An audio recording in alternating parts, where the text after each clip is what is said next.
자, 여러분 반갑습니다. 오늘 기납적 강해 설교의 종류에 대해서 두 번째 시간 함께 살펴보도록 하겠습니다. 지난 시간에는 우리가 이제 기납적 강해 설교와 관련해서 특별히 함께 생각했던 것이 유진 로리의 내러티브 설교에 대한 부분이었죠. 설교 한 편이 하나의 이야기적 시나리오를 갖추어야 된다라는 그런 내용으로 쭉 설명을 드린 바 있었습니다.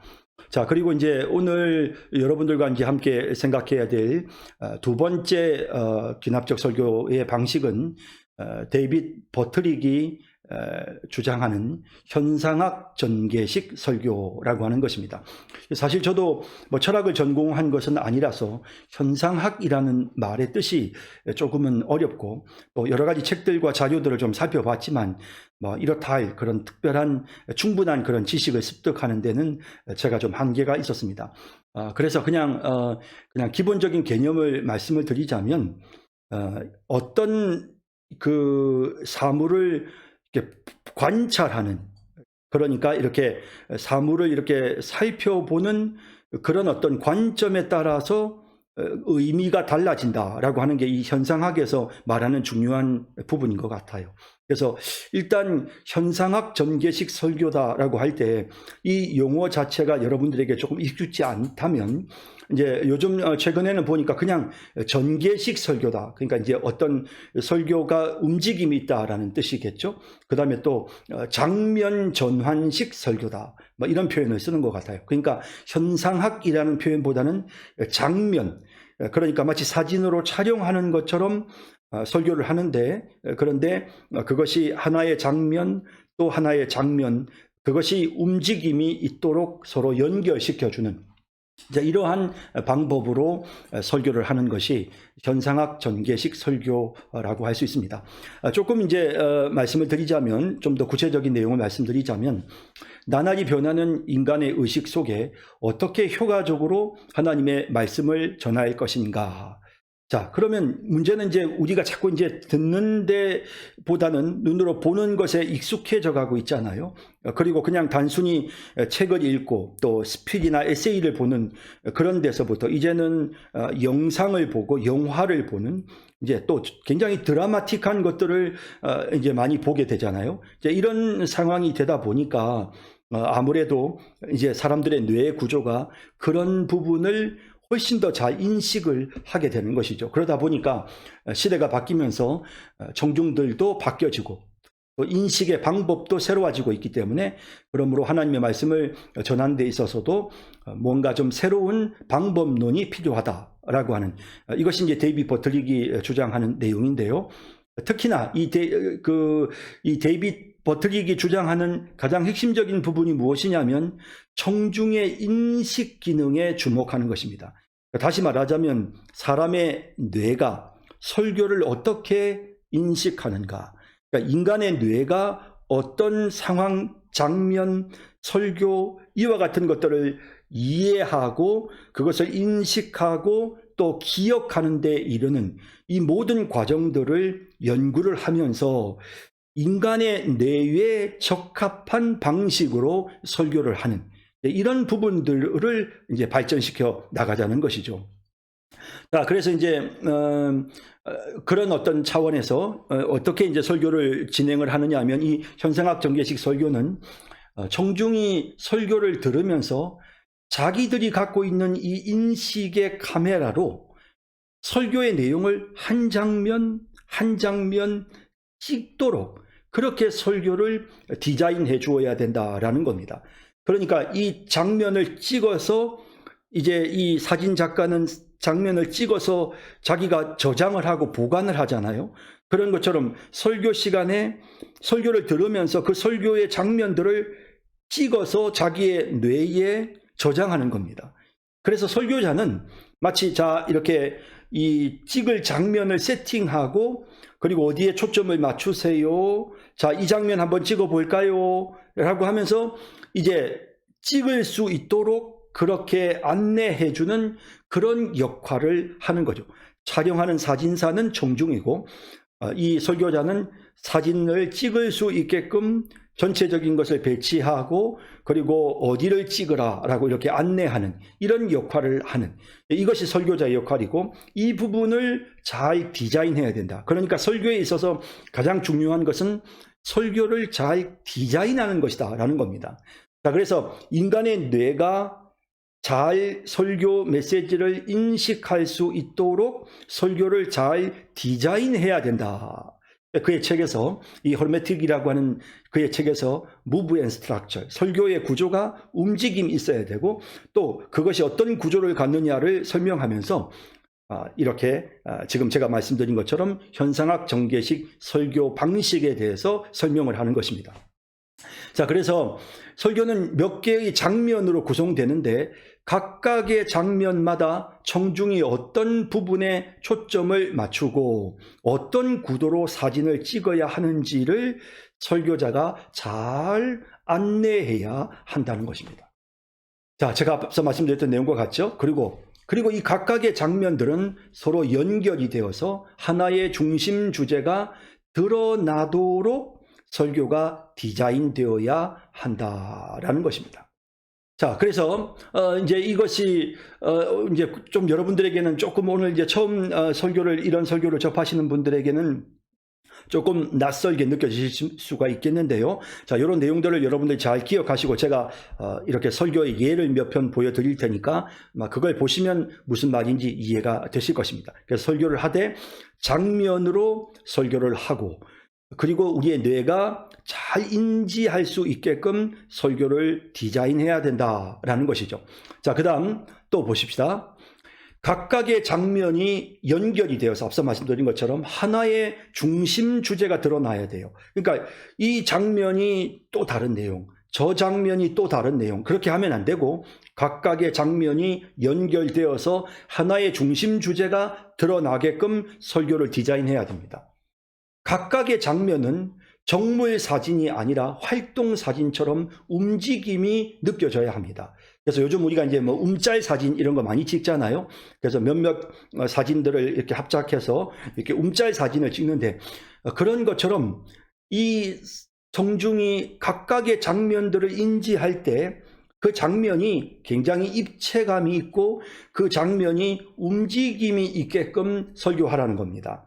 그러니까 우리가 지난 시간에 같이 배웠던 것처럼 단순한 사건의 나열이 아니라 그 각각의 장면 안에 일종의 기승전결이 들어가고 일종의 내러티브의 구조가 들어가는 겁니다. 문제가 제시되고 해결되는 첫 번째 장면, 또 문제가 제시되고 해결되는 두 번째 장면, 이런 식으로 공통성 있게 이렇게 한 가지 중심 주제를 중심으로 해서 이렇게 어떤 내러티브적인 구조를 갖는 장면들을 배치함으로써 설교의 중심 주제가 장면을 거치면서 점점 더 분명해지게끔 이렇게 디자인하라는 겁니다.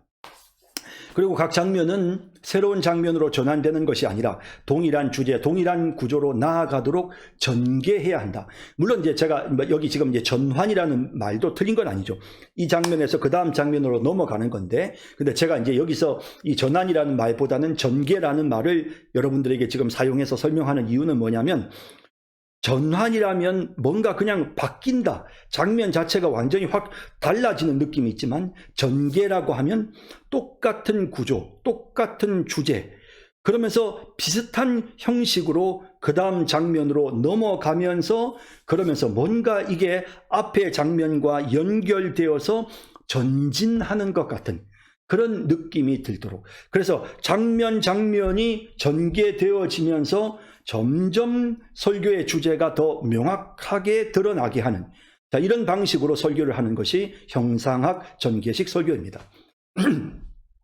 여러 개의 장면을 자신의 의식 속에 제대로 기억하도록 하기 위해 설교의 각 장면이 구조적인 통일성을 가지도록 디자인해야 됩니다. 그래서 이게 장면이 완전히 생뚱맞게 서로 다르게 하지 않고 굉장히 섬세하게 디자인해서 설교의 장면이 구조적으로 통일성을 갖도록 만들어야 된다는 거죠. 이거를 이제 굉장히 데이빗 버트릭이 강조를 하는데요. 그러면서 이제 데이빗 버트릭이 여기에서 이제 말하는 것이 뭐냐면 언어의 모듈이라는 말을 사용합니다. 그러니까 이 언어의 모듈이라는 말이 조금 어려운 표현인데, 이제 쉽게 말하면 우리가 이제 예를 들어서 이제 이 모듈이라는 게 뭐냐면 이제 똑같은 걸 찍어내는 뭐 그런 건데요. 그러니까 언어의 모듈이라는 것은 일정한 틀을 만들어서 그 틀을 똑같이 각 장면마다 찍어내는 겁니다. 그러니까 여는 말, 전개하는 말, 닫는 말 이런 것들을 똑같은 형식으로 만들어서 통일성 있게 각각의 장면을 구성한다는 거죠. 그러니까 뭐 예를 들어서 우리가 이제 컴퓨터의 메인 보드를 한번 생각해 봅시다. 그러면 이 컴퓨터의 메인 보드에 보면 여러 가지 이 모듈, 그러니까 가서 끼워서 쓸 수 있도록 되어져 있어요.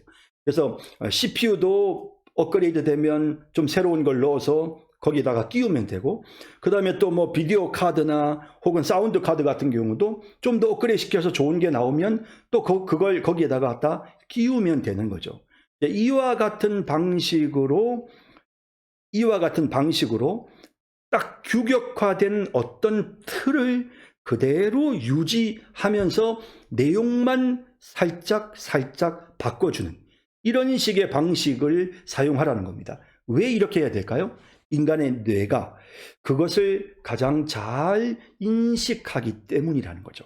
장면이 통일성이 있으면 인간의 뇌는 그걸 가장 잘 인식합니다. 그래서 이 버트릭은 현상학 정제식 설교를 설명하면서 설교에 있어서 여는 말, 또 전개하는 말, 닫는 말 등에 있어서 일정한 통일성을 기하도록 요구합니다. 그렇게 해서 이 장면이 서로 다르지 않다는 느낌을 갖게 하고, 물론 그 각각의 장면은 통일성 있는 한 개의 설교의 주제를 그대로 다 똑같이 담고 있어야 되고요. 그래서 반복되어지는 각각의 장면들을 거치면서 그러면서 완전하게 설교 한 편이 머릿속에 세팅이 되는. 자, 그러니까 이건 진짜 그야말로 이 현상학 전개식 설교는 그야말로 전달의 방식을 우리에게 설명해 주는 거예요. 그래서 이런 방식으로 설교를 진행을 하자라는 겁니다.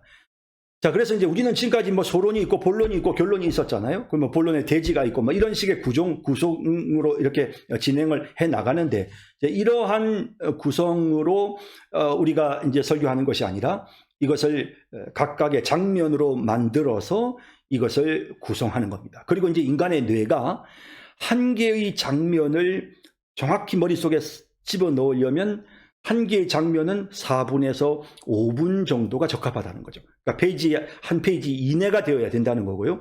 그 다음에 설교 한 편은 4에서 6개의 장면으로 구성되어지는 것이 인간의 뇌가 그것을 인식하는데 도움이 된다라는 겁니다. 자, 그래서 이제 그런 방식으로 이제 설교에 관련된 그런 우리가 내용들을 우리가 여기에서 이제 좀 우리가 이제 알 수 있고요. 이런 방식으로 현상학 전개식 설교를 진행해 나간다라는 겁니다. 자, 이제 여러분들에게 좀 실제적인 예를 이제 보여드려야 되겠는데요. 자, 이제 일단 실제적인 예는 여러분들이 지금 받으신 교재에 보면 이런 실제적인 예들이 있습니다. 그래서 여러분들에게 이미 제가 나누어 드렸고요. 그래서 이제 충분히 그걸 통해서 보시면 되겠고, 받으신 교재에 있는 내용 말고 새로운 거를 제가 조금만 여러분들에게 더 추가적으로 좀 설명을 드리도록 하겠습니다. 예. 조금만 더 추가적으로 그 없는 내용을 조금 더 설명을 드리겠습니다. 예. 글자가 작아 보여서. 네. 자, 여러분 이제 보십시다. 자, 현상학 전개식 설교는 자, 어떤 특징을 갖는지 보세요. 자, 12제자들이, 자, 본문은 시편 3편에 나오는 내용입니다. 저는 이건 마지막 4번째 이야기에서 다룰 겁니다. 다윗이 여호와여 주는 나의 방패시요 나의 영광이시요 나의 머리를 드시는 자이시니이다. 내가 나의 목소리로 여호와께 부르짖으니 그의 성산에 응답하시는도다라고 하며 믿음을 고백하면서 다윗이 조금도 두려워하거나 불안해하지 않는, 압살롬의 반역에도 불구하고 편안하게 정말 그 상황을 이겨내는 모습을 담고 있습니다. 자, 이 본문을 가지고 제가 설교하면서 어떻게 현상학적 정계식 설교를 했는지 보십시오. 12제자들이 갈릴리 바다에서 큰 풍랑을 만났습니다. 그때 예수님은 배 안에서 주무시고 계셨습니다. 바람이 거세지자 제자들은 불안에 떨며 주무시는 예수님을 깨웁니다. 주여 구원하소서, 우리가 죽겠나이다. 그들은 모두 두려움 속에서 이미 마음의 평정심을 잃은 상태였습니다. 무서워 벌벌 떠는 제자들을 향해 예수님이 말씀하셨습니다. 어찌하여 무서워하느냐, 믿음이 작은 자들아. 오늘 말씀드릴 성경 이야기는 어떤 상황에서도 불안해하지 않고 마음의 평정심을 유지한 사람들의 이야기입니다. 첫 번째 이야기, 주인공은 이삭입니다. 브레스 사람들과 그랄의 목자들이 괜히 이삭에게 시비를 걸고 이삭의 샘물을 빼앗아갑니다. 그는 조금도 불안해하지 않고 평정심을 유지하면서 그들에게 그 샘물을 그냥 줘버립니다. 그가 그렇게 할 수 있었던 것은 하나님을 믿는 믿음 때문이었습니다. 하나님은 이삭에게 두려워하지 말라 하셨고 하나님이 함께하여 복을 주시겠다고 약속하셨습니다. 그리고 그가 어디든지 제단을 쌓고 하나님께 기도하기만 하면 샘물이 솟아나게 하셨습니다. 이삭에게 이와 같은 믿음이 있었기 때문에 그는 싸우지 않고 그 샘물을 타인들에게 넘겨주었던 것입니다. 두 번째 이야기, 주인공은 베드로입니다. 다음날 아침이면 명절이 끝나고 베드로가 끌려나가 죽게 되는 상황인데도 그날 밤 베드로는 깊은 잠에 빠집니다. 얼마나 깊이 잠이 들었는지 천사가 와서 깨워도 정신을 못 차릴 정도였습니다. 어떻게 베드로가 이런 상황에서 이처럼 깊은 잠에 빠질 수 있었을까요? 그는 죽음을 앞둔 상황에서도 조금도 불안해하지 않고 마음의 평정심을 유지합니다. 베드로가 이렇게 할 수 있었던 것은 그에게 천국에 대한 소망이 가득했기 때문입니다. 베드로는 자신의 이러한 소망을 베드로서 3장 12절 13절에 이렇게 표현합니다.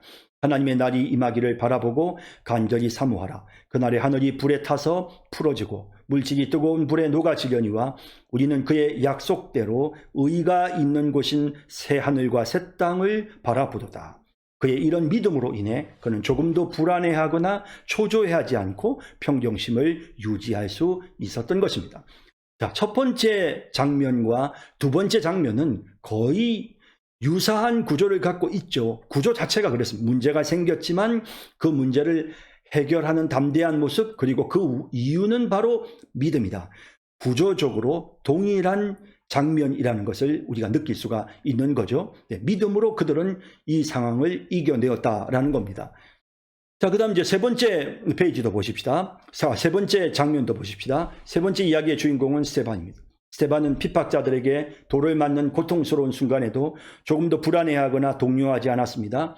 그는 끝까지 평정심을 유지합니다. 사람들이 스데반의 얼굴을 보았을 때 그 얼굴이 천사의 얼굴과 같았습니다. 그리고 스데반은 무릎을 꿇고 기도했고 마치 편안히 잠자는 것처럼 운명합니다.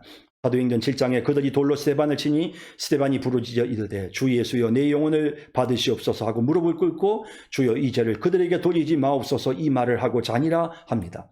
그가 그렇게 할 수 있었던 것은 마지막 순간까지 주님을 바라보았기 때문입니다. 스데반은 하늘을 우러러 하늘 보좌 우편에 서 계신 예수님을 끝까지 바라봤습니다. 그럴 때 그는 죽음이 두렵지 않았던 것입니다. 역시 믿음에 대한 믿음으로 이겨낸 것이죠. 그 불안과 두려움을. 네 번째 이야기의 주인공은 다윗입니다. 제 본문이 설교의 본문이 시편이기 때문에 그렇습니다. 시편. 다윗은 압살롬의 반역으로 절망적인 상황에 놓여 있습니다. 그런데 다윗은 놀랍게도 조금도 불안해하지 않고 두려워하지 않습니다. 그는 끝까지 평정심을 유지합니다. 편히 잠을 잡니다. 다윗은 마치 자신이 전쟁에 이미 이긴 것처럼 표현하고 심지어 자기 코가 석자인 사람이 이스라엘 백성들을 축복하기까지 합니다. 다윗이 이렇게 할 수 있었던 이유가 무엇입니까? 그것은 그가 하나님을 믿고 의지하였기 때문입니다. 3절 4절에 여호와여 주는 나의 방패시요 나의 영광이시요 나의 머리를 드시는 자이시니이다. 내가 나의 목소리로 여호와께 부르짖으니 그의 성산에서 응답하시는도다 라고 자신의 믿음을 고백합니다. 다윗이 이와 같은 믿음이 있었기 때문에 흔들리지 않았던 것입니다. 자, 제가 지금 설교 요약본을 여러분들에게 드리고 있기 때문에 설교의 원본은 훨씬 더 내용들이 더 풍성하고 그 장면을 묘사하는 데 있어서 좀 더 구체적이고 좀 더 드라마틱하게 구성되어져 있습니다.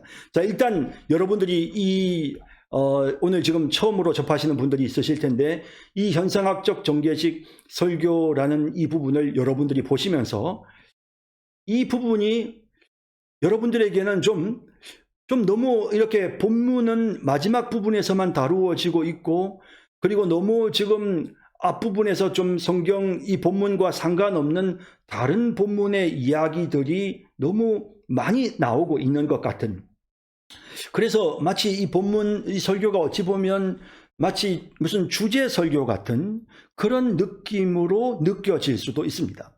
자, 그런데 여러분, 우리가 이제 설교를 본문을 연구를 했어요. 연구 작업을 해서 이 본문을 가지고 설교하려고 하는데 이 본문에 매우 명확한 중심 주제가 나타나요.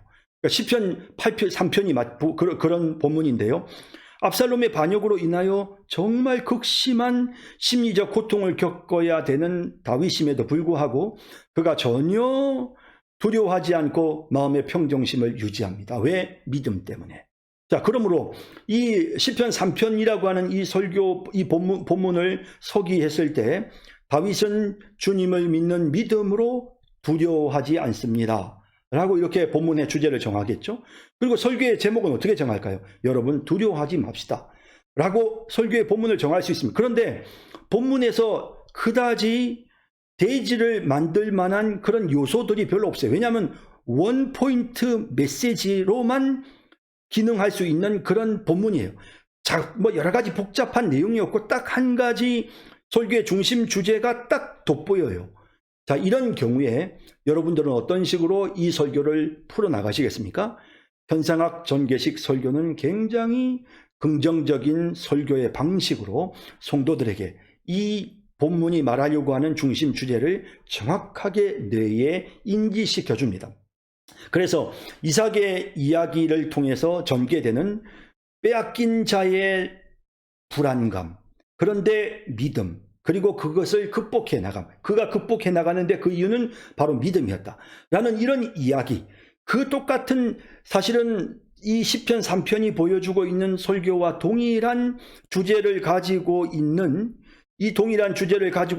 이 이야기들이 반복되어지고, 또 그것이 그냥 단순히 동일한 주제만을 반복하는 것이 아니라 구조적으로도 언어적 모듈을 사용해서 정확하게 통일성 있게 디자인되어지고, 그리고 그 통일성 있는 각각의 장면들이 인간의 뇌가 가장 쉽게 잘 이해할 수 있는 분량으로, 그리고 그것 자체에 하나의 시나리오가 들어가게끔 내러티브적으로 이야기를 구성하고, 그러면서 이것이 인간의 뇌가 가장 잘 설교를 들을 수 있는 한 4개 정도의 장면으로 구성해서 오늘 말하고자 하는 이 시편 3편에 나오는 설교의 주제를 맨 마지막에서 강조하면서 다시 한번 앞에 모든 내용들을 정리하는 이런 식의 구조로 설교를 진행해 나가는 것입니다. 자, 여러분, 현상학 전개식 설교가 어떤 것인지 좀 아시겠습니까? 자, 다시 그 다음 또 다른 예를 들어봅시다.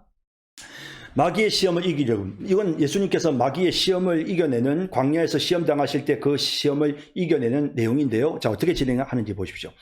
예수님을 믿고 하나님의 자녀가 되면 그때부터 마귀의 공격을 받습니다. 마귀의 시험을 이겨내는 방법은 무엇입니까? 오늘 설교는 이 주제와 관련된 3사람의 이야기로 구성되어 있습니다. 자, 앞에 나왔던 현상학 전개식의 설교는 성경의 이야기였어요. 성경 이야기였죠. 근데 제가 지금 보여주는 이 2번째 설교는 성경의 이야기가 아니고 그냥 우리 이야기예요. 설교와 주제와 관련된 3사람을 이야기에 등장시키고 있습니다. 자, 제가 말씀드리고 싶은 것은 이 첫 번째 장면과 2번째 장면과 3번째 장면은 한 가지 주제를 갖고 있으면서 언어적 모듈을 사용하고 통일성 있게 구성되고 인간의 뇌가 가장 잘 설교에 집중할 수 있는 정도의 분량으로 만들어졌다는 공통점이 있습니다.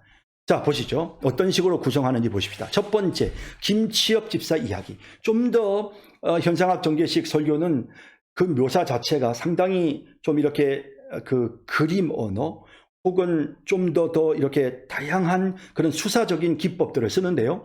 저는 이제 이런 방법을 많이 씁니다. 어떤 사람을 예로 들 때 이렇게 그 사람의 이름 속에 그 사람의 문제를 같이 집어넣는 거죠. 자, 첫 번째, 김치엽 집사 이야기.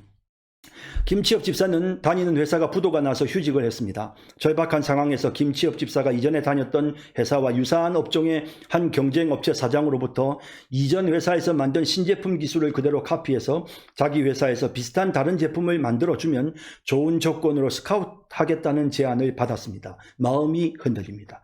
드라마적 요소, 그러니까 내러티브적인 구성으로 한 편의 장면을 구성하고 있습니다.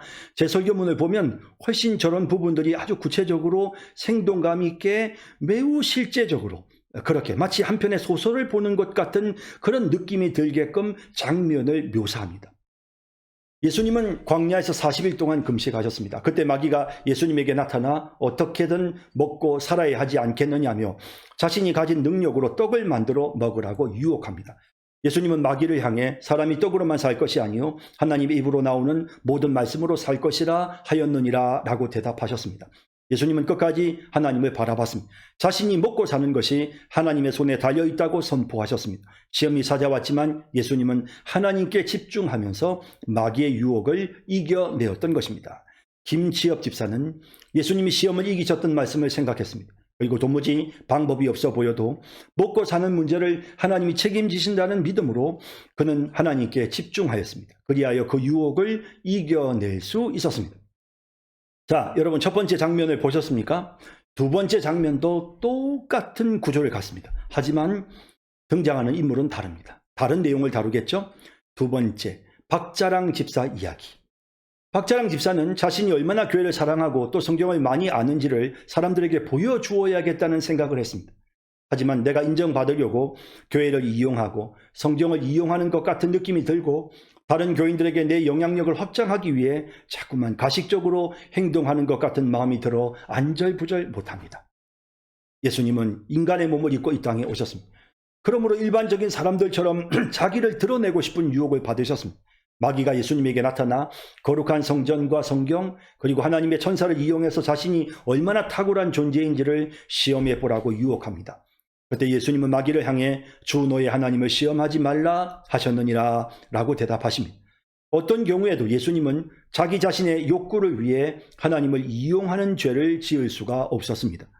하나님은 우리가 섬기고 따를 주님이시지 우리의 욕구를 위해 이용할 대상이 아니십니다. 박자랑 집사는 예수님이 시험을 이기셨던 말씀을 생각했습니다. 자신의 욕구를 해결하기 위해 하나님을 이용하려 한 잘못된 마음을 내려놓고 오직 자신을 향한 하나님의 뜻이 무엇인지 그것에 집중하기로 하였습니다. 자, 이제 지금 이 두 번째 이야기도 첫 번째 장면이나 두 번째 장면은 거의 유사한 구조를 갖고 있고요. 그리고 예수님이 겪으셨던 두 번째 시험의 내용, 그리고 김치엽 집사 이야기는 첫 번째 시험의 문제, 먹고 사는 문제, 두 번째 문제는 사기를 드러내고 싶은 욕구에 대한 문제를 다루기 위해서 동일한 구조. 그래서 집사의 개인적인 상황, 유혹받는 부분, 예수님의 모습, 그리고 박자랑 집사가 그 예수님의 말씀을 통해 시험을 이겨내는 마무리, 이런 구조로 진행을 하는 겁니다. 자, 그 다음 세 번째 이당선 집사 이야기.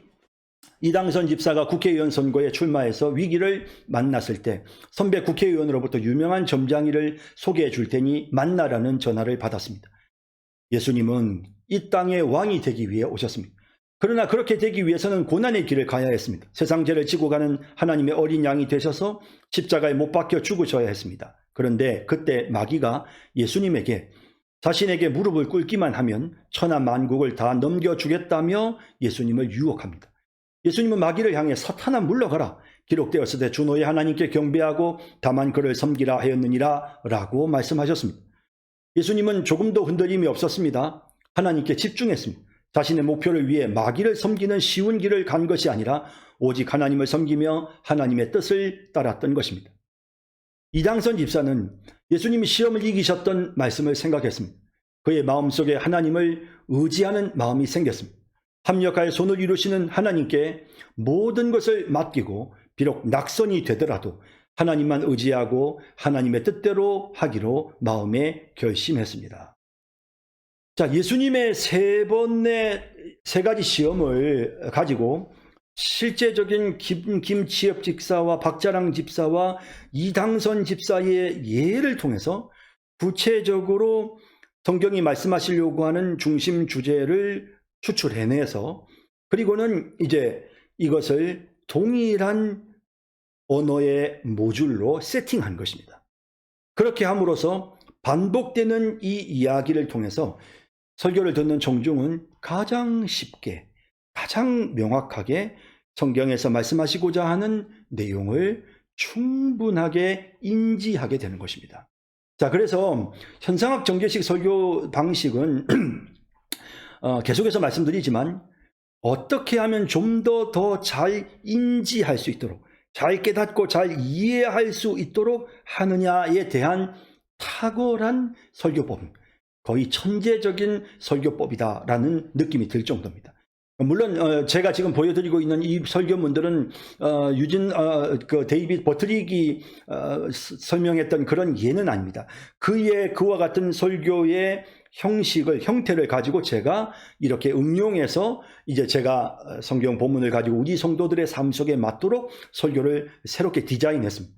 사실 이제 버트릭은 뭐 이런 구체적인 어떤 원리적인 부분들을 제시하면서 그런 장면들에 무엇을 담을 것인지에 대해서는 상당히 청중들의 몫으로 맡깁니다. 그래서 여러분들이 좀 사람들이 잘 인지할 수 있게끔 설교를 좀 하셔야 됩니다. 그런데 설교할 때 이런 부분들은 인간의 인지에 도움이 됩니다. 라는 정도의 수준으로 제시를 하는 거고요. 그래서 구체적인 어떤 그런 장면들을 어떤 식으로 구성하고 설교를 세팅할 것인지, 디자인할 것인지는 그건 설교하는 우리의 몫인 겁니다. 어쨌든 이 본문도 마찬가지로 예수님께서 시험을 이기셨던, 하나님의 말씀을 통해 하나님을 믿는 믿음으로 시험을 이기셨던 그 내용을 이와 같은 세 개의 장면을 전환시키면서 장면을 전개함으로써 그 주제를 좀 더 명확하게 뇌리에 새겨주는 이와 같은 방식으로 설교가 진행되고 있다라고 여러분들에게 말씀을 드릴 수가 있겠습니다. 자, 그 다음 또 볼까요? 요한복음 4장 39절에서 54절까지 나온 이 본문은 또 똑같이 이제 성경에 나오는 내용을 설교하면서도 요한복음 4장에 나오는 내용을 똑같이 제가 지금 한번 보십시다. 요한복음 4장에 나오는 설교를 똑같이 하면서도 그러니까 현상학 전개식 설교를 제가 똑같이 지금 진행을 한단 말이죠. 근데 이렇게 진행을 하면서도 이 장면이 본문에 나오는 장면을 그대로 사용합니다. 자, 한번 볼까요? 자, 이게 지금 요한복음 4장 39절에서 54절까지인데요. 자, 한번 볼까요? 자, 4장 39절에서부터 볼까요? 여자의 말이 내가 행한 모든 것을 그가 내게 말하였다 증언함으로 그 중에 그 동네 중에 많은 사마리아인이 예수를 믿는지라. 사마리아인들이 예수께 와서 자기들과 함께 유하시기를 청하니 거기서 이틀을 유하심에 예수의 말씀으로 말미암아 믿는 자가 더욱 많아. 그 여자에게 말하되 이제 우리가 믿는 것은 내 말로 인함이 아니니 이는 우리가 친히 그가 참으로 세상의 구주신 줄 알미라. 이틀이 지나며 예수께서 거기를 떠나 갈릴리로 가심에 친히 증언하시기를 선지자 고향에서 높임 받지 못한다 하시고 갈릴리에 이르러 보니까 예수님이 명절 중 예루살렘에서 하신 모든 일을 본 사람들이 예수님을 영접하고 있는 모습이 나타나고, 또 갈릴리 가나에 이르렀을 때 한 왕의 신하가 그의 아들이 가버나움에 병들었다고 하니까 병들었더니 그가 예수께 갈릴리로 오셔서 그 아들을 고쳐달라고 하죠. 그러니까 너희는 표적과 기사를 보지 못하면 도무지 믿지 않는다라고 하시며 책망하시고 내 아이가 죽기 전에 내려오소서 가라 내 아들이 살아있다 라고 하시니 그 사람이 예수께서 하신 말씀을 믿고 가더니 내려가는 길에 그 종들이 오다가 만나서 아이가 살아있다 하거늘 낫기 시작한 때를 물은즉 어제 7시에 열기가 떨어졌다이다. 온 집안이 살아있다는 것을 일단 말씀하시는 그때인 줄 알고 자기와 그 온 집안이 다 믿으니라. 자, 이제 이 내용을 제가 설교를 준비하면서 이 본문에 나오는 내용을 현상학 전개식 설교처럼 4가지 장면으로 나누었습니다. 자, 지금 이 설교 3편이 다 다르죠. 첫 번째는 설교 본문은 제일 마지막 장면에서 다뤘고요. 다윗의 시편 이야기, 그리고 그 앞에 이삭의 이야기도 다루고, 그 다음에 스데반의 이야기도 다루고, 베드로의 이야기도 다루고 이러면서 성경의 다른 본문의 이야기를 다뤘다면, 두 번째 현상학 정개식 설교에서는 그 박자랑 집사 이야기, 김지혁 집사 이야기, 또 이당선 집사 이야기, 이 세상의 이야기들로 구성을 해 나가면서 설교의 주제를 명확하게 했죠.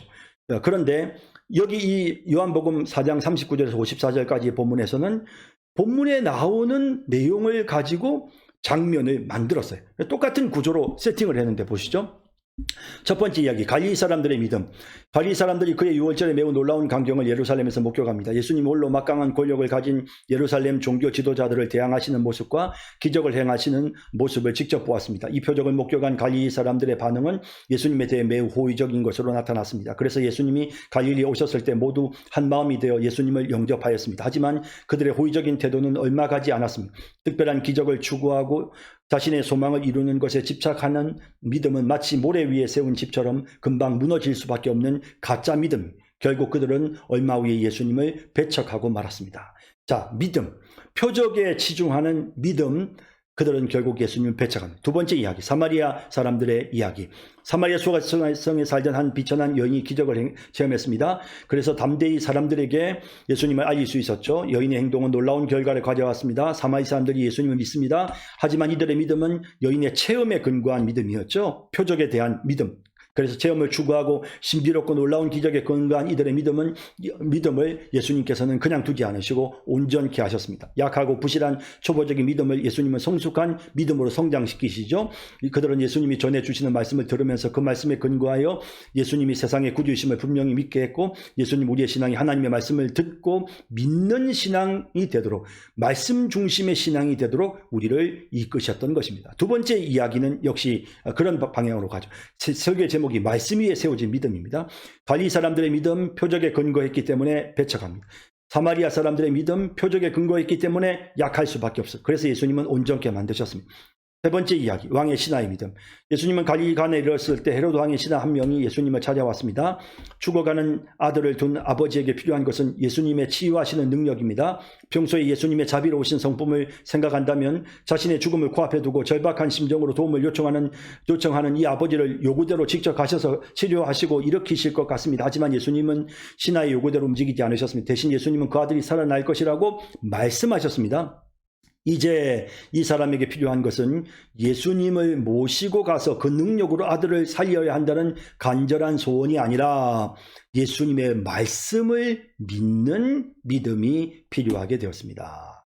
예수님은 그 신하의 간절한 소망을 말씀을 믿는 믿음으로 바꾸어 주셨던 것입니다. 예수님은 이 신하의 신앙이 소원을 성취하는 경험 위에 세워진 것이 아니라 말씀을 믿는 믿음 위에 세워지도록 그를 이끄셨던 것입니다.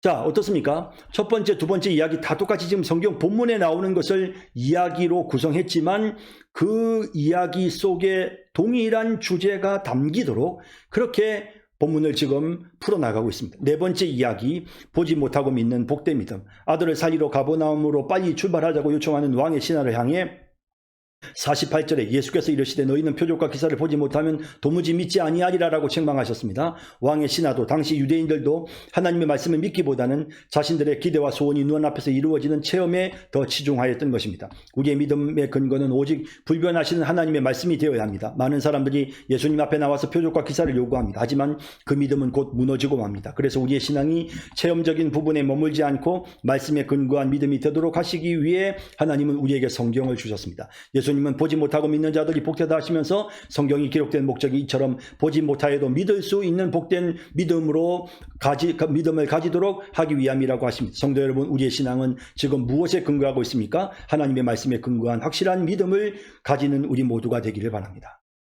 자, 어떻습니까? 자, 이 경우에는, 이 케이스에서는 성경 본문에 나오는 내용을 동일성 있는 장면으로, 동일한 구조를 갖고 있는, 그리고 동일한 주제를 갖고 있는 그와 같은 장면으로 만들어서 그렇게 해서 본문을 중심으로 해서 설교를 풀어나가는 이와 같은 특징을 보여주고 있습니다. 자, 현상학 정개식 설교 어떻게 하는지 여러분들이 이제 좀 이해가 되셨으리라 생각합니다. 자, 그다음 이제 다음은 그리고 이제 여러분들에게 여러분들이 갖고 있는 그 교재도 보시면요. 아주 중요한 그런 현상학 정제식 설교의 예들이 있습니다.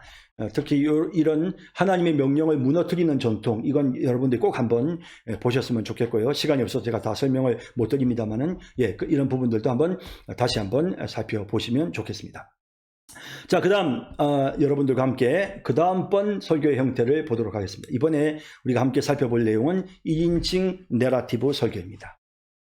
자, 이 퍼스트 퍼슨 내러티브 메시지는 다니엘 버틀이라고 하는 신학자에 의해서 주창이 되는데, 물론 그전에도 그런 내용이 있었고요. 최근에는 헤돈 로빈스와 또 토니 로빈스, 그 부자 간의 2인칭 내러티브 설교라는 책을 내면서 상당히 우리 한국교회도 많이 이 설교의 형식이 많이 알려졌는데요. 자, 2인칭 내러티브 설교는 어떤 것일까? 설교자가 성경 본문에 대해 깊은 묵상과 통찰을 한 다음 본문에 등장하는 한 인물을 선정하고 그 선정한 인물 노릇을 맡아, 그러니까 그 인물이 되는 겁니다. 설교자가. 그래서 그 선정한 인물 노릇을 맡아 그를 대신하여 청중들에게 이야기하며 본문의 상황에 대한 그의 생각이나 반응을 이야기하는 식의 설교 방식. 이게 1인칭 내러티브 설교입니다. 헤돈 로빈슨과 토니 로빈슨은 이 설교 방식은 청중들로 하여금 이미 익숙한 본문에 대해 새로운 시선과 통찰을 제공하며 집중하게 한다고 강조합니다. 굉장히 집중하게 됩니다. 그래서 정말 성경 본문이 새로운 시선으로 와닿고 성경 본문의 내용이 정말 새로운 통찰력을 갖게끔 그렇게 긍정적인 역할을 합니다. 그래서 매우 효과적입니다. 그래서 사실은 완전히 새로운 이야기를 듣는 것 같은, 내가 너무 잘 알고 있는 성경 이야기인데 완전 새로운 이야기를 듣는 것 같은 그런 느낌이 듭니다. 그래서 정말 집중하게 하죠. 설교가 정말 재밌어요. 그래서 청중들이 처음에는 좀 낯설어 하다가도 나중에는 이런 1인칭 설교를 여러 번 자주 하다 보면 성도들이 언제 또 1인칭 설교를 하시느냐고 굉장히 기대하고, 설교 때 1인칭 설교를 하면 굉장히 더 집중해서 흥미진진하게 설교를 듣는, 막 1인칭 설교를 하겠다고 하면 막 사람들이 웃고 막 이렇게 기대하는 그런 모습들이 막 보이는 거죠. 그래서 이런 면에서 1인칭 설교는 굉장히 긍정적이다라는 생각을 갖게 합니다.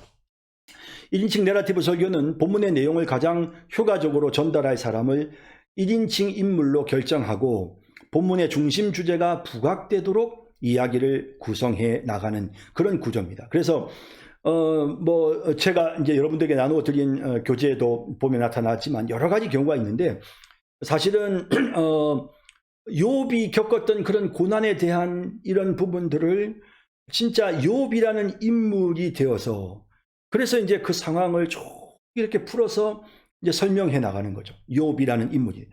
야곱이라는 인물이 되어서 야곱이 지금까지 겪으면서 고뇌하고 욕심 부리며 살았기 때문에 그가 겪어야 했던 힘든 면들을 표현하고, 그러면서 자신이 터득한 그런 어떤 그 깨달음, 그게 설교의 주제죠. 그러니까 그런 설교의 주제를 야곱의 입을 통해서 듣게 하는 겁니다. 그러니까 요셉이 형들을 정말 용서하지 못하고 그 마음속에 요셉이 형들에 대해서 갖고 있었던 그런 마음의 분노, 막 이런 것들을 요셉의 입을 통해서 듣고, 그리고 요셉이 어떻게 이 형들을 품고 용서할 수 있었는지를 성경에서 주예를 통해서 깨닫게 된 내용을 가지고 요셉의 이야기를 통해서 그 내용이 들려지게끔 하는 거죠.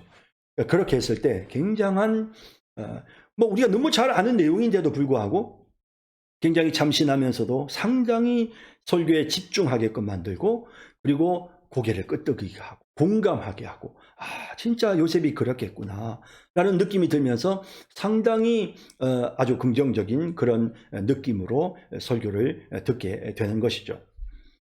자, 그 다음 이제 1인칭 내러티브 설교를 할 때 중요한 것은요, 1인칭 설교에서 1인칭으로 묘사될 인물은 특정한 역사적, 지리적 우편 번호가 있어요.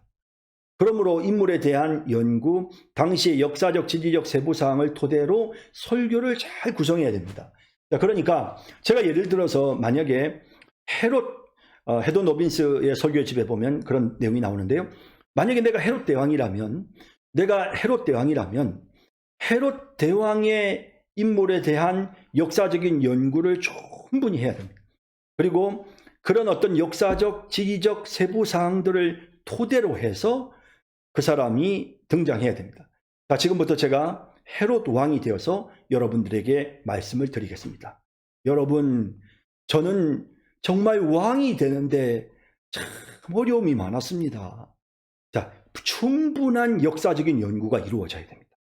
그것을 통해서 여러분들의 상상력으로 말을 만들어내는 것이 아니고요. 충분한 역사적인 연구를 통해서 정확하게 그 사람을 묘사해 주어야 합니다. 그래서 여기 우편번호라는 말이 상당히 의미하는 바가 있는데요. 그가 언제 어디에 있었는가를 명확히 해줘야 합니다.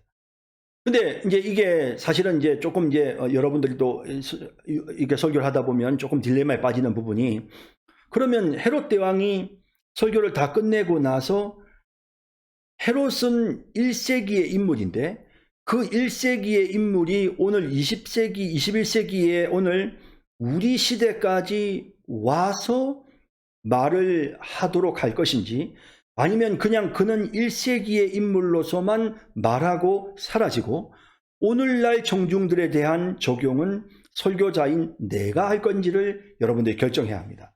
예를 들면 이런 거겠죠. 여러분, 나는 헤롯 대왕입니다. 뭐 쭉 이야기를 하고 나서, 자, 여러분들도 참 고민이 많이 되죠. 여러분들도 취업 때문에 고민이고, 여러분들도 또 노후 관리 때문에 여러분 많이 고민하시죠. 이렇게 되면 헤롯 대왕이 1세기에서부터 오늘 이 시대까지 내려오는 거죠.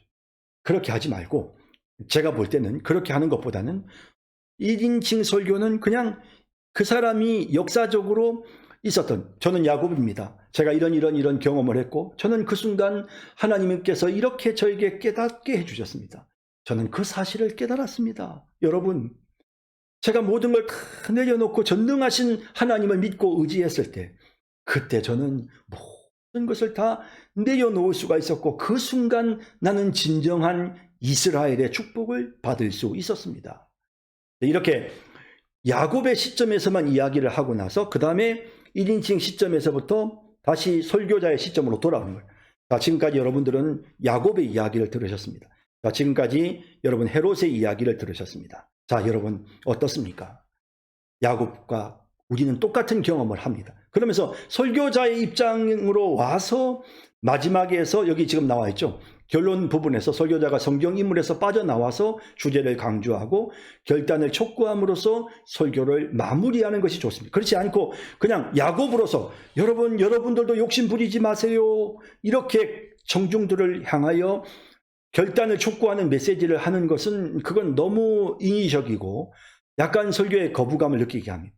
그야말로 야곱을 등장시켜서 야곱의 간증을 듣고 그는 아웃시키고 퇴장시키고 그 다음에 설교자인 내가 그의 간증을 토대로 해서 설교를 마무리 짓는 이런 형식의 구조로 내러티브 설교를 진행하는 것이 좋습니다. 자, 그리고 1인칭 설교의 경험이 부족한 본문의 의미나 역사적 문화적 배경을 무시한 상상력은 설교를 망상에 이르게 합니다. 그래서 절대로 이건 여러분들이 이런 실수를 저질러서는 안 됩니다. 우리는 무슨 연극을 하거나 무슨 동화를 구현하는 것이 아니고 우리는 설교를 합니다. 그렇기 때문에 절대적으로 역사적 문화적 배경 속에 여러분들의 모든 1인칭 표현을 다 그 안에 절제화시켜줘야 합니다. 물론 좀 더 문학적인 기교를 사용할 수는 있지만 그러나 절제되어야 합니다. 그래서 절대로 망상으로 넘어가지 않게 해야 합니다. 자, 그 다음 1인칭 설교의 경험이 부족한 청중들을 위해 설교자가 지금 어떤 인물의 역할을 하는지를 정확히 알려줄 필요가 있는데요. 왜냐하면 청중들이 낯설어서 잘 몰라요. 그래서 저는 설교할 때 오늘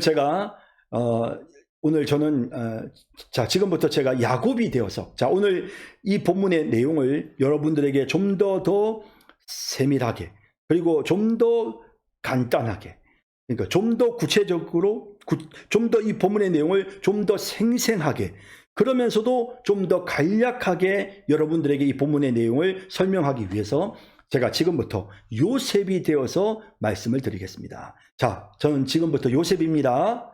라고 하고, 그리고 약간 포즈를 취하고, 그리고 난 다음에 여러분들이 저는 우리 아버지 야곱의 11번째 아들입니다. 이러면서 이제 이야기를 시작하는 겁니다. 물론 여러분들이 성대묘사를 조금 해도 괜찮기는 해요. 저도 가끔은 성대묘사를 합니다. 왜냐하면 성대묘사를 하면 그러면 설교자로 돌아왔을 때의 어조와 내가 요셉일 때의 어조가 명확히 구분됨으로써 청중들이 훨씬 더 지금은 설교자가 설교를 하는구나 라는 걸 느낄 수가 있으니까요. 지금은 요셉이 간증하는 게 아니고 설교자가 설교를 하는구나 라고 느낄 수 있으니까 좀 그런 면에서 약간의 이런 어떤 성대묘사를 쓰는 것도 나쁘지는 않아요. 하지만 이것이 너무 지나쳐서 너무 성대묘사가 너무 완벽해져 버려도 문제가 생겨요. 왜냐하면 설교 같지 않은 무슨 연극하는 것 같은 느낌이 들기 때문에 그래서 문제가 생길 수 있어요. 자, 그 다음에 또 뿐만 아니라 이제 헤더 노빈스는 이제 시청각 도구를 많이 활용하라고 하거든요. 그래서 헤롯 대왕을 설교할 때는 모자를 쓴다든지 옛날 고대 모자를 쓴다든지 이런 걸 언급을 하기도 하는데, 그것도 좀 제가 볼 때는 설교가 진행되고 있다는 느낌을 조금 뭔가 이렇게 조금 흐트러뜨리는 경향이 있는 것 같아요.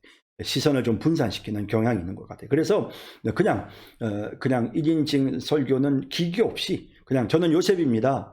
저희 아버지가 저를 너무나도 사랑했습니다. 이러면 담담하게 그냥 이야기하는 거죠. 예. 그렇게 하는데도 종중들은 다 알아듣는 거죠. 근데 이제 제가 설교를 할 때는요, 여러분들이 한번 제 1인칭 설교를 한번 동영상으로 여러분들이 한번 직접 한번 보시면 좋겠는데요. 유튜브나 동영상, 저희 교회 동영상 홈페이지에 들어가셔서 한번 보시면 좋겠는데, 자막으로 지금 설교자는 요셉을 연기하고 있습니다, 이렇게 표시를 합니다. 왜냐하면 그걸 해주지 않으면 청중들이 조금 설교를 많이 듣지 않은 분들의 경우에는 조금 이게 뭐지 하는 그런 부분이 좀 생길 수가 있어요. 심지어는 제가 이제 라디오 방송을 새벽에 극동 방송에 지금 라디오로 제 설교 방송을 할 때도 1인칭 설교가 나가는 부분을 청중들의 입장에서는 잘 모르잖아요. 참 그게 참 어려워요. 그래서 앞부분에서 물론 내가 지금 설교를 진행하고 있습니다. 저는 지금 베드로 성경을 본문에 나오는 내용을 좀 더 생생하고 또 간략하게 설명하기 위해서 제가 지금부터 베드로가 되어 말씀드리겠습니다 라고 하는 이야기를 하고 베드로의 입장에서 말을 하지만 이 라디오 방송을 듣는 분들은 좀 뭔가 좀 뭐지 그런 느낌이 들 수가 있거든요. 그래서 이제 배경음악을 살짝 깔아준다든지 아니면 들어가는 시점에서 약간 배경음악을 넣어주거나 또 넣어주고 끝나는 시점에서 잠깐 배경음악을 넣어줌으로써 이 부분이 마치 인용부호처럼 이건 베드로의 독백이구나 라는 그런 식의 어떤 느낌이 들게끔 그렇게 조금 좀 작업을 해주는 것도 필요한 부분이다 라고 느껴집니다. 자, 1인칭 내러티브에 관련된 설교문들은 여러분들이 좀 이렇게 나눠드린 강의 안에 보시면 몇 가지 1인칭 설교에 대한 예들이 있어요. 그래서 이런 분들을 쭉 보시면 어떻게 진행되는가라는 걸 느낄 수가 있는데요. 그런데 대부분 1인칭 내러티브 설교는 대부분 저는 앞에 서론 부분에서 본문에 나오는 내용을 내러티브 형식으로 설교하고 그리고 난 다음에 마지막 부분에 가서 적용을 연역적으로 하는 그런 방식으로 저는 설교를 많이 합니다. 그 다음에 다니엘서 6장 1절에서 28절까지 나오는 내용에서는 좀 내러티브가 복잡해요. 그러니까 1인칭이 좀 복잡해요. 다리어 왕이 등장하고 다니엘을 모함한 신하가 등장하고 다니엘을 등장시키는 이런 방법으로 세 사람의 1인칭 화법을 사용을 합니다. 그렇게 하면서 본문에 대한 통찰력을 얻게 하고 그다음 이제 마지막 부분에서는 제가 이제 그 본문의 중심 주제를 가지고 이제 1인칭 시점에 있는 사람들로부터 빠져나와서 최종적으로 설교를 마무리를 짓는 이런 방식으로 설교를 하고요. 그다음에 이제 욥기 같은 경우도 마찬가지로 욥이 말했던 그런 어떤 그 욥기의 어떤 중심되는 주제를 욥의 목소리를 통해서 말하는 거죠. 그러면서 이제 여기 보면 성경의 내용을 좀 더 생생하고 실제적으로 설명하기 위해 지금부터 욥의 입장이 되어 말씀드리겠습니다 라고 하는 이런 식의 설명을 붙이게 되어지는 것입니다.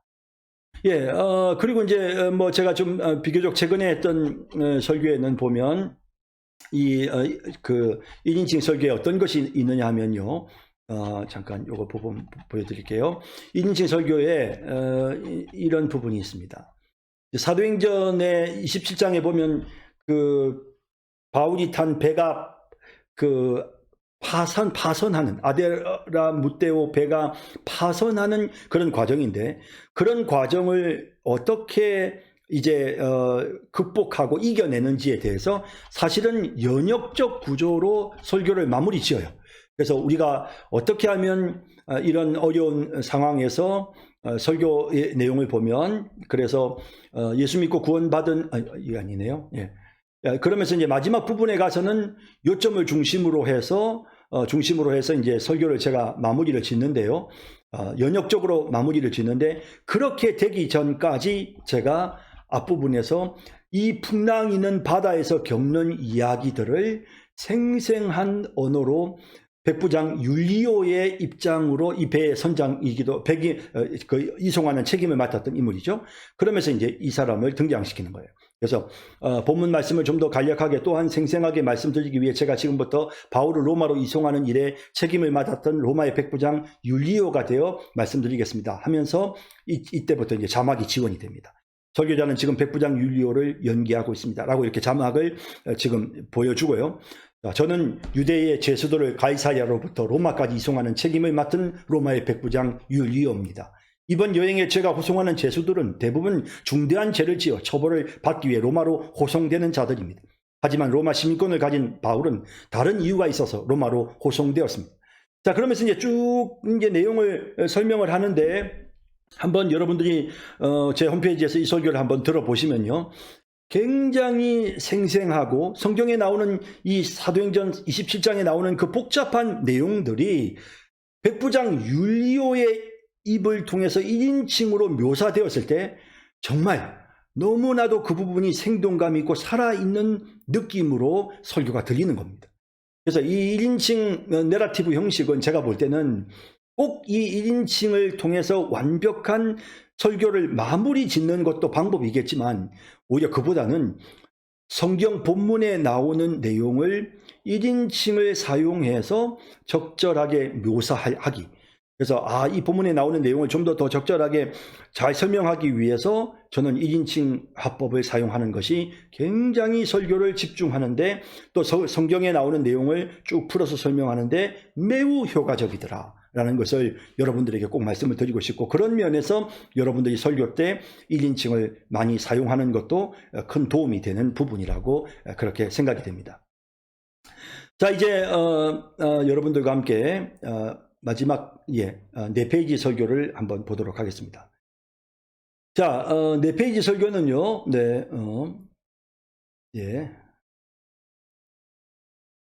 4페이지 설교는 어떤 것이냐면요, 4페이지 설교는 이제 폴 스콧 윌슨이 쓴 책 4페이지, The 4 Page of the Sermon이라는 책을 여러분들이 참조하시면 좋겠고요. 최근에 또 좋은 책이 폴 스콧 윌슨의 책이 CAC에서 최근에 작년에 책이 출간이 되었는데요. 성경인가 복음인가 라는 아주 좋은 책이 나왔습니다. 그 책도 여러분들이 참고를 하시면 여러분들에게 도움이 되시리라 생각합니다. 자, 이 폴 스콧 윌슨은 설교는 에세이식 흐름이 아니라 마치 한 편의 영화처럼 구성되어야 한다고 주장합니다. 영화 각본이 몇 개의 페이지로 되어 있는 것 같이, 그러니까 이제 이 영화 그 각본이 우리는 영화 각본을 잘 모르니까 그렇지만 이 영화 각본이 몇 개의 페이지로 구성이 되어 있답니다. 그래서 되어 있는 것 같이 설교도 그렇게 구성되어야 하며, 같은 주제의 그림, 소리, 글, 동영상들이 함께 모여있는 인터넷 웹페이지처럼 설교를 구성하도록 강조하기 위해서, 그래서 폴 스콧 윌슨이 이 페이지라는 표현을 쓰고 있습니다.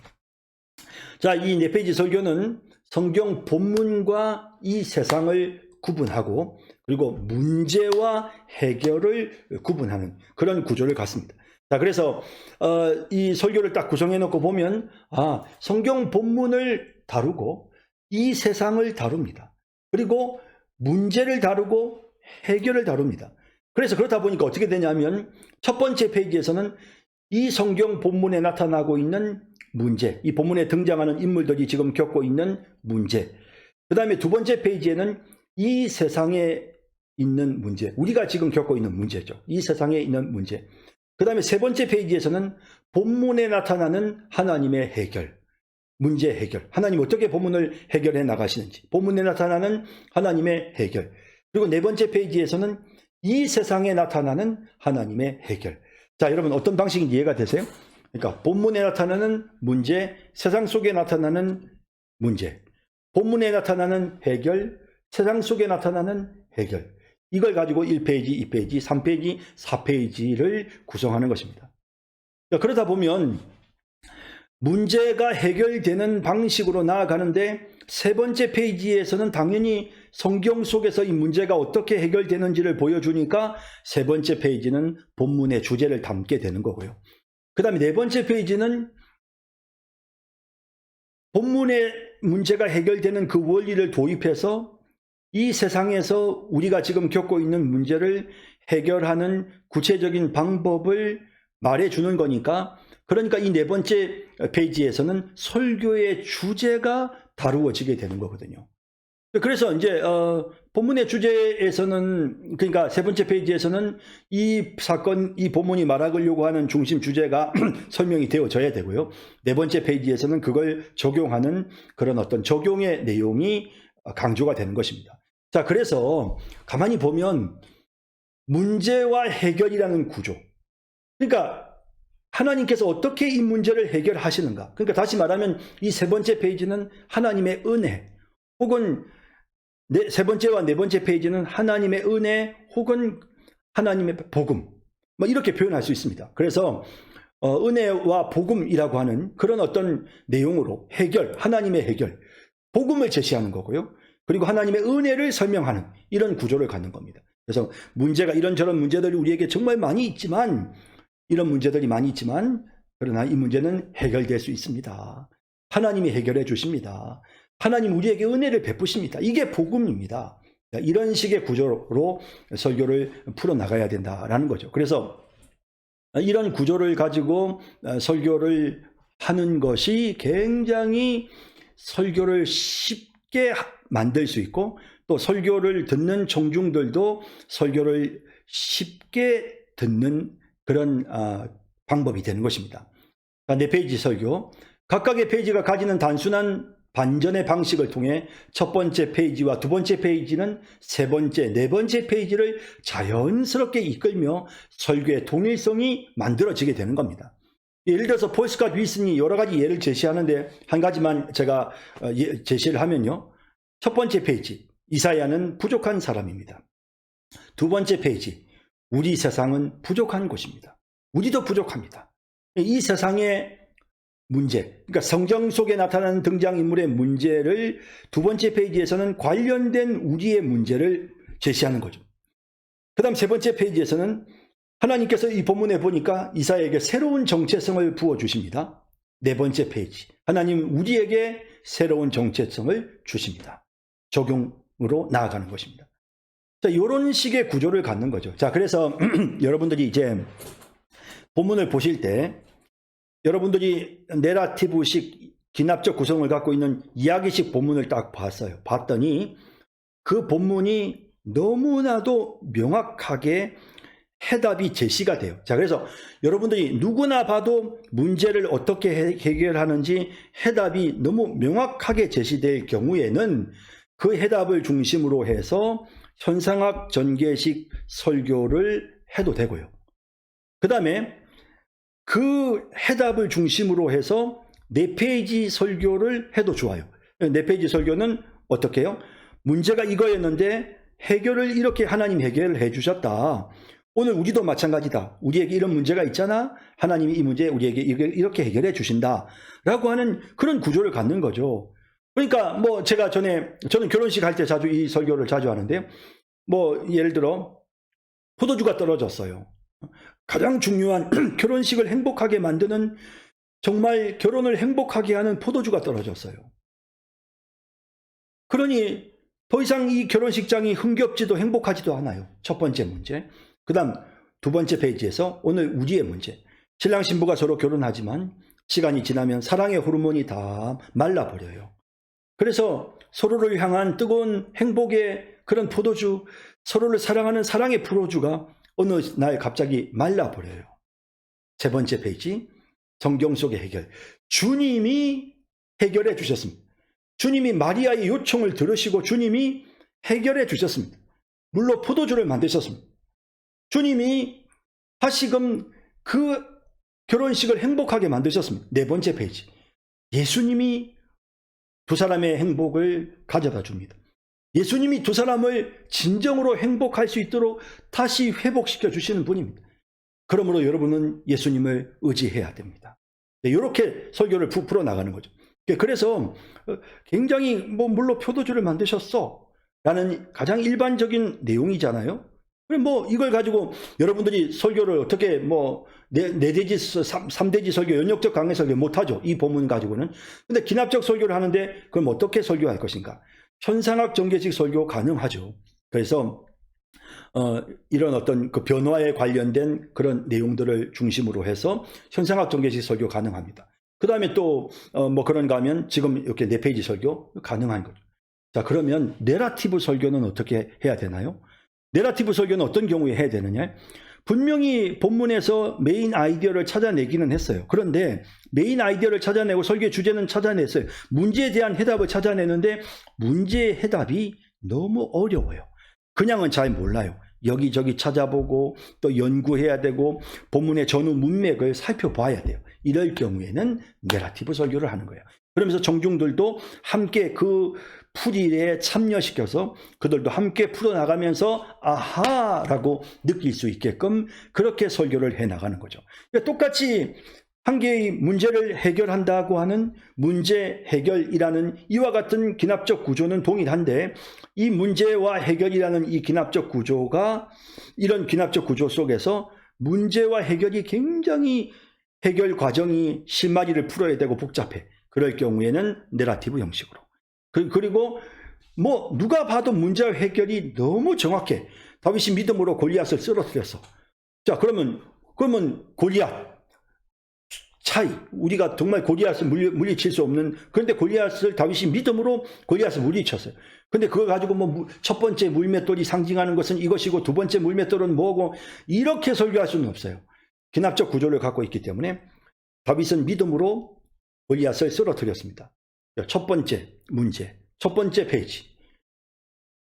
다윗은 이런 문제가 있었습니다. 골리앗보다 키가 작고 골리앗에 비해서 그는 도무지 골리앗을 이길 수 없을 만큼 이런 문제가 있었습니다. 오늘 우리의 문제. 오늘 세상을 살아가는 동안 세상은 우리에게 골리앗처럼 우리를 공격해 옵니다. 우리는 골리앗을 이길 수 없는 다윗처럼 우리는 사실 약하고 우리에게는 이런 문제가 있습니다. 세 번째 페이지. 그런데 다윗은 믿음으로 그것을 이겨냈습니다. 네 번째 페이지. 우리도 믿으면 이겨낼 수 있습니다. 믿는 자에게 하나님이 은혜를 베푸십니다. 다윗이 골리앗을 쓰러뜨렸던 것처럼 우리가 믿음으로 나아가면 우리는 승리할 수 있습니다. 이런 식의 구조로 4페이지 설교를 해나가는 것이죠. 그래서 4페이지 설교는 굉장히 여러분들이 설교하는 데 큰 도움을 줍니다. 그래서 여러분, 우리가 지금까지 연역적 강해 설교의 형식만을 갖고 있었잖아요. 그것만 배워가지고는 우리가 모든 다윗이 골리앗을 쓰러뜨린 그 사건을 가지고 만약에 연역적 3대지 설교를 한다고 해보세요. 이거는 본문을 파편화시키고 본문을 정말 진짜 이걸 결국에는 다윗의 모습 속에서 뭔가 교훈을 찾으려고 하다 보니까 너무 모범론적으로 흘러버리는 그런 이상한 형식의 설교가 될 수밖에 없는 거예요. 그래서 반드시 우리가 기납적 방식으로 설교를 해야 될 본문들은 기납적 방식으로 설교를 해야 되는데, 기납적 설교 방식도 설교의 본문이 어떻느냐에 따라서 때로는 1인칭으로, 때로는 4페이지 설교로, 때로는 내러티브 설교로 이렇게 우리가 구성을 해나갈 수가 있다는 것이죠. 그래서 이런 걸 여러분들이 좀 잘 이해를 하셨으면 좋겠고, 그래서 우리는 여러분, 우리가 이제 여러분들이 이제 설교를 현장에서 설교하는 이제 설교자로서 본문이 있어요. 자, 본문은 우리가 요리해야 될 그런 정말 우리 청중들에게 영양가를 공급해 주는 그런 정말 우리가 요리해야 될 요리 재료예요, 본문은. 근데 이 요리 재료를 가지고 우리가 지금 요리를 하는데 그동안에는 솥밖에 없었어요. 너무너무 좋은 안심, 등심, 이런 너무너무 좋은 고기가 있는데 솥밖에는 없으니까 꼭 삶아서 수육을 해주거나 소고기국을, 쇠고기국을 끓여줄 수밖에 없었어요. 그런데 이제 후라이팬도 만들고 그릴도 만들고 전자레인지도 이제 장만하고 석쇠도 장만하고 숯불도 장만하고 그러면 이걸 가지고 후라이팬에다가 싹 구워가지고 굉장히 맛있는 스테이크를 만들어낼 수가 있는 거죠. 마찬가지로 이와 같은 설교 본문이, 그러니까 여러분들이 아무 본문이나 그냥 가지고 여러분들이 설교문을 이런 기납적 구조로 설교하는 게 아니라 진짜 그 본문의 그 재료의 특성을 살려서 어떻게 하면 이 재료를 갖고 있는 영양분과 맛을 그대로 살려낼 수 있는 조리 방법이 뭔가, 그와 같은 것을 찾기 위해 다양한 여러분들이 설교의 방식들을 준비하고 있어야 되고, 그리고 그 본문이 가장 잘 설교될 수 있는 방식을 찾아서 설교하는 것이지, 여러분이 무조건 덮어놓고 그냥 뭐 1인칭 설교 재밌겠다 한번 해보자, 이거는 안 되는 거죠. 본문의 형식을 따라 상당히 많은 부분을 우리는 연역적으로 설교해야 되고요. 그 다음에 또 이렇게 또 때로는 또 이런 기납적 방식의 설교를 하게 되는 것이죠. 뭐 4페이지 설교에 대해서는 너무나도 많은 예들이 있는데 저도 진짜 4페이지 설교를 아주 정말 자주 하거든요. 본문을 보고 이건 4페이지다라고 딱 그냥 확신이 생겨버려요. 그래서 제가 하는데요. 보실까요? 여기 이제 4페이지 설교, 최근에 제가 했던 4페이지 설교를 좀 잠깐만 보여드리면요. 네. 뭐 이런 것들입니다. 네. 네. 네. 뭐 볼까요? 온전한 교회가 되려면 4페이지 설교. 예루살렘 성전에 문제가 있었습니다. 뭐 있었는데 그 성전에서 우상을 숭배하는 자, 죄를 범하고 뭐 기득권을 가진 자들이 뭐 독점하고 내쫓으셔야 될 정도로 이만큼 당시 예루살렘 성전에 문제가 많았습니다. 2번째 페이지는 오늘 우리 교회들의 문제는 무엇인지를 살펴봅니다. 3번째 페이지는 그런데 예수님께서 단순히 이제 성경 속의 해결이죠. 성경 속에서 하나님이 어떻게 해결하십니까? 예수님이 어떻게 해결하십니까? 물론 도구들을 가지고 내쫓으셨습니다. 그죠? 하지만 계속해서 장사하는 일은 반복되겠죠? 성전의 개념을 완전히 바꿔버립니다.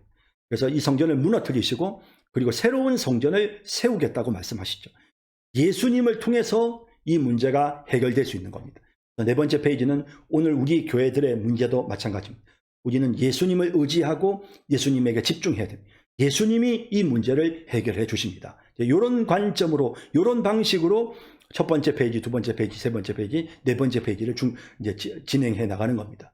자, 그 다음 하나님이 갚아주시는 섬김. 이건 뭐냐면 뭐 자기를 청한 자에게 이르시되 내가 점심이나 저녁이나 베풀거든 벗이나 형제나 친족이나 부한자 이웃들을 정하지 말라. 잔치를 베풀거든 차라리 가난한 자들과 몸 불편한 자들과 저는 자들과 맹인들을 청하라 하셨던 이 본문이거든요. 누가복음 14장에 나오는 성경 본문에 이해가 잘 안 되는 내용이 있습니다. 이제 요거를 조금 제가 1번째 페이지, 2번째 페이지 이런 부분을 쓰지 않고 그냥 이렇게 본문에 이해가 잘 안 되는 내용이 있습니다. 자, 그러면서 무조건 가난한 사람들을 돕는 것, 그러면 더 의존적인 사람으로 만들 것이 아닙니까? 그리고 뭐 밑빠진 독에 물 붓기지 않겠습니까? 나와 관련 없는 사람들 돕는 것은 내게도 별로 도움되지 않을 것 같은데 꼭 그렇게 해야 됩니까? 1번째 페이지에서 이런 식으로, 그죠? 가난한 사람을 돕는 거에 여러 가지 문제점들을 이야기하죠. 그 다음 오늘 우리도 마찬가지입니다. 교회 안에서 구제할 때 가난한 사람들 돕는 문제. 예, 그래서 뭐 요즘 교회 재정이 많이 어렵고 부채도 갚아야 하고 인건비 지출도 만만치 않은데 꼭 재정을 쪼개가며 남을 도와야 합니까? 가난한 개척교회 목회자들 수없이 도와달라고 편지에 오는데 우리 도와야 됩니까? 뭐 이런 내용들. 그 다음 3번째 페이지 뭡니까? 하나님의 해결. 하나님이 어떻게 해결하시느냐 보면 그렇게 보답했을 때 14절 전반부에 그들이 갚을 것이 없으므로 내게 복이 되리니 이는 의인들의 부활 시에 내가 갚음을 받겠습니다 하시더라. 그래서 이렇게 하면 하나님이 반드시 상 주십니다. 반드시 상 주십니다. 하나님의 해결. 네 번째 우리의 해결. 우리도 마찬가지입니다. 우리가 이렇게 하면 하나님이 반드시 상 주십니다. 진짜 정말 우리의 섬김을 전혀 고마우지 않고 우리를 섭섭하게 만드는 그런 배은망덕한 사람이 진짜 우리를 상받게 만드는 사람들입니다. 그러니 우리가 그렇게 아무것도 보답할 수 없는 이런 사람들 잘 섬기는 그런 우리의 모습이 되어야 됩니다. 이제 이런 식으로 설교를 구성을 한 거죠. 그다음 어설픈 신앙, 온전한 신앙. 마가복음 8장에 보면 예수님께서 이렇게 눈을 뜨게 하시는, 소경을 뜨게 하는 내용인데, 첫 번째 대지, 제자들이 굉장히 어설픈 모습을, 그래서 말도 안 되는 질문을 막 합니다. 그런데 베세다의 사람들이 한 맹인을 치료해달라고 예수님을 찾아왔는데 이 맹인의 손을 잡고 믿지 않는 사람들로 가득한 베세다에서 그를 이끌어냈습니다. 그리고는 눈에 침을 뱉으시고 안수하였습니다. 낫고자 하는 간절함도 예수님을 믿는 믿음도 없는 그 맹인을 치료하시기 위해 예수님은 관심과 사랑을 베푸시면서 그가 치료가 진행되고 있다는 사실을 깨닫고 마음을 열어 이 모든 치료를 받아들이도록 이끄십니다. 그런데 치료받은 맹인의 상태가 뭔가 불완전하고 어설픕니다. 그 맹인의 눈이 열리기는 했는데 제대로 볼 수가 없었던 것입니다. 예수님은 이 사람의 치유의 과정을 통해 제자들의 영적인 상태를 나타내 보여주십니다. 두 번째 대지, 우리도 마찬가지입니다. 우리도 제자들처럼 특별한 은혜를 입은 사람임에도 불구하고 여전히 우리에게도 어설픈 모습이 있습니다. 보라 새 것이 되었다라고 말씀하셨지만 우리는 정말 제대로 분간하지 못하는, 마치 여전히 어설펐던 제자들처럼 치료를 받았지만 나무와 사람을 분간하지 못하는 베세다의 맹인처럼 우리도 교회를 다닌 지 꽤 오랜 시간이 지났는데도 반쯤 맹인인 상태로 어설픈 신앙생활을 하고 있지 않습니까? 세 번째, 하나님의 해결. 자, 예수님 어떻게 해결하십니까? 눈을 안수하시고 그리고는 모든 것을 밝히 보게끔 만드셨습니다. 주님은 그들을 인도하셨고 말씀과 성령의 역사로 그를 온전하게 만드셨습니다. 그죠? 그리고 믿음을 가진 제자들을 앞으로 그들에게 어떤 이 두 번에 거친 치료를 통해서 아직도 불완전한 그들에게 예수님은 어떤 일이 일어나는지를 보여주셨습니다. 그리고 예수님 믿음의 눈이 활짝 열린 그 맹인을 향해 불순종하고 믿지 않는 자들에게도 휩쓸리지 말 것을 명령하시는데요. 그래서 예수님이 온전하게 만드시는 이 내용, 그래서 온전하게 되었습니다. 네 번째 되지, 어설픈 우리의 모습도 믿음으로 온전해집니다. 그래서 우리는 이런 연약한 부분들이 있지만 그러나 우리가 온전한 믿음을 가질 때 견고한 믿음으로 어설픈 모습에서 온전한 신앙으로 성장할 수 있습니다. 이런 식의 방법으로 이렇게 설교를 풀어나가는 겁니다. 자, 여러분들에게 나누어 드렸던 강의 안에도요, 제가 4페이지 설교는 여러 개를 많이 만들어 놨거든요. 그래서 여러분들이 한번 쭉 읽어보시면, 감사가 넘치는 삶을 위하여 4페이지 설교, 2편이 있네요. 제가 많이는 아니네요. 그래서 이 설교를 보시면 여러분들이 4페이지 설교는 어떤 식의, 그러니까 4페이지 설교는 그렇게 어렵지 않아요. 굉장히 쉽죠. 첫 번째 페이지에서는 성경 속의 문제를 다루면 되고요. 성경 속에서 그 등장인물들이 어떤 문제를 갖고 있는지. 그 다음에 두 번째 페이지에서는 그것과 관련된, 성경 속의 문제와 관련된 오늘 우리의 문제가 뭔지를 열거하고, 그 다음에 세 번째 페이지에 가서는 성경 속의 문제를 하나님 어떻게 해결하시는지를 보고, 그죠? 그 다음에 네 번째 페이지에 와서는 오늘 우리의 문제를 어떻게 해결할 수 있는지에 대해서 마지막으로 교훈을 주고 적용하는 이런 방식으로 설교를 풀어나가는 것이 바로 기납적 내러티브 설교입니다.